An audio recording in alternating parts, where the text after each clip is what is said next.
کرتے ہیں۔ کریم آقا صلی اللہ تعالیٰ علیہ وسلم کی ذات اقدس نے ارشاد فرمایا جو دعا ہے نا، دعا وہ عبادت کا مغز ہے، مغز۔ یار کبھی ایسا بھی ہوا ہے کہ آپ لوگوں نے بادام خریدا ہو، چھلکا اتار کے تو وہ آپ نے اپنے پاس رکھ لیا ہو اور اندر جو گٹھلی ہے نا اس کو باہر پھینک دیا ہو؟ کبھی ایسا بھی ہوا ہے کہ آپ نے کیلا لیا ہے اور چھلکا آپ نے اپنے پاس رکھ لیا ہے اور اندر جو کھانے والی چیز ہے اس کو باہر پھینک دیا ہے؟ ایسا بھی کبھی ہوا ہے؟ تو کریم آقا نے ارشاد فرمایا جو دعا ہے نا وہ عبادت کا مغز ہے۔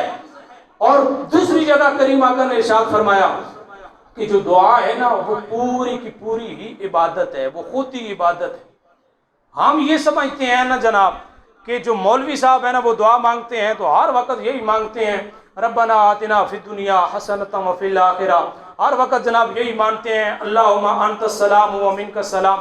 ہم تو جناب مانگنے کے لیے آئے تھے کہ جناب کو پیسے مل جائیں، ہم تو مانگنے کے لیے آئے تھے کہ جناب کوئی کوٹھی مل جائے، جناب کوئی بنگلہ مل جائے۔ تو مولوی صاحب ہر نماز کے بعد، ہر جناب جمعے کے بعد ان کی تو یہی دعا رٹی رٹائی ہے، صرف یہی بولتے ہیں، یہی مانگتے ہیں، ہمیں تو اور بڑا کچھ مانگنا تھا۔ میں نے کہا نادان کبھی عربی کے ان الفاظوں پہ غور کر کہ امام نے تیرے لیے کیا مانگا ہے۔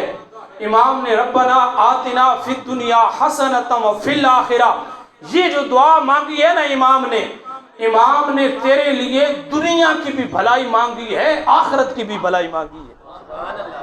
یہ امام نے صرف اور صرف تیرے لیے آخرت کی چیز نہیں مانگی ہے، دنیا کی بھی مانگی ہے، آخرت کی بھی مانگی ہے۔ اور جو دوسری دعا مانگتے ہیں وہ دعا کون سی ہے؟ اللہم انت السلام و منک السلام۔ آگے اس کا مفہوم یہ ہے کہ مالک کائنات ہم تمام کو سلامتی والی زندگی نصیب فرما، اور جس وقت ہمیں موت آئے نا تو موت کے بعد خالق لم یزال ہمیں جنت الفردوس کے اندر مقام اعلیٰ نصیب فرما۔ یارا یہ چھوٹی دعا ہے جس بندے کو سمجھ نہ لگتی ہو۔ اور پھر ایک اور حدیث پاک کریم آقا صلی اللہ تعالی علیہ وسلم کی ذات اقدس سے دریافت کیا گیا یا رسول اللہ دعا کب سب سے زیادہ قبول ہوتی ہے؟ کریم آقا نے ارشاد فرمایا ایک رات کے پچھلے پہر تہجد کا وقت ہو نا، مصلی پہ بیٹھ کے رب کائنات کی پاک بارگاہ کے اندر التجا کرو، مالک کی کائنات تمہاری ہر دعا کو قبول فرمائے گا۔ اور دوسرا وقت یا رسول اللہ کون سا ہے؟